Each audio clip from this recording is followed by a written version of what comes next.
Petrol engine, diesel engine এবং gasoline ইঞ্জিনের কাজ এবং পার্থক্য সম্পর্কে আজ আমরা জানাব। বর্তমান বিশ্বে ইঞ্জিনের ব্যবহার অত্যন্ত গুরুত্বপূর্ণ। প্রায় প্রতিটি যানবাহন, যন্ত্রপাতি বা মেশিনের মধ্যে ইঞ্জিন ব্যবহৃত হয়। বিশেষত গাড়ি, বাইক, ট্রাক, বাস এবং অন্যান্য যানবাহনের ইঞ্জিনের ভূমিকা অগ্রণী। কিন্তু আপনি জানেন কি পেট্রোল ইঞ্জিন, ডিজেল ইঞ্জিন এবং গ্যাসোলিন ইঞ্জিনের মধ্যে কী পার্থক্য রয়েছে এবং তাদের কাজ কী? এই নিবন্ধনে আমরা বিস্তারিত আলোচনা করব পেট্রোল ইঞ্জিন, ডিজেল এবং গ্যাসোলিন ইঞ্জিনের কাজ এবং পার্থক্য সম্পর্কে।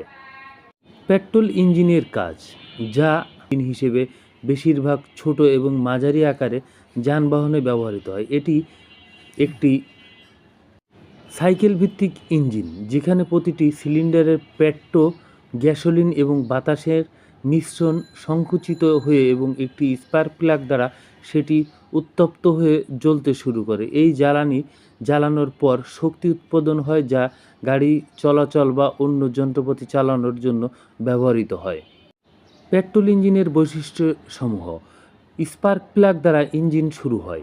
ইঞ্জিনের গতি সাধারণত উচ্চতর থাকে এবং এটি মসৃণ এবং সাইলেন্টভাবে চলে। সাধারণত গ্যাসোলিন ইঞ্জিন গরমের জন্য বেশ অস্থির হয়ে ওঠে, তাই এগুলিকে ঠান্ডা রাখতে নিয়মিত তেল এবং পানি পর্যবেক্ষণ করতে হয়। পেট্রোল ইঞ্জিন কম কাঁচা শক্তি উৎপাদন করে, তবে এটি দ্রুত গতি এবং সাড়া শব্দের জন্য উপযোগী।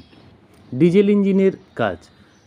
ডিজেল ইঞ্জিন একটি ইন্টারন্যাশনাল ইঞ্জিন, যেখানে ডিজেল জ্বালানি সিলিন্ডারের ভিতরে উচ্চ চাপ দিয়ে জ্বালানো হয়। এই ইঞ্জিনে কোনো স্পার্ক প্লাগের প্রয়োজন হয় না এবং ডিজেল নিজেই জ্বলে ওঠে যখন এটি সিলিন্ডারের উচ্চ চাপের মধ্যে সংকুচিত হয়। এই চাপের ফলে তাপমাত্রা এত বেশি হয় যে ডিজেল নিজেরাই জ্বালিয়ে যায়। ডিজেল ইঞ্জিনের ব্যবহার সাধারণত বড় গাড়ি যেমন ট্রাক, বাস, ট্রেন ইত্যাদিতে দেখা যায়। ডিজেল ইঞ্জিনের কম্প্রেসার বেশি থাকে, সাধারণত 14.1 থেকে 23.1 পর্যন্ত।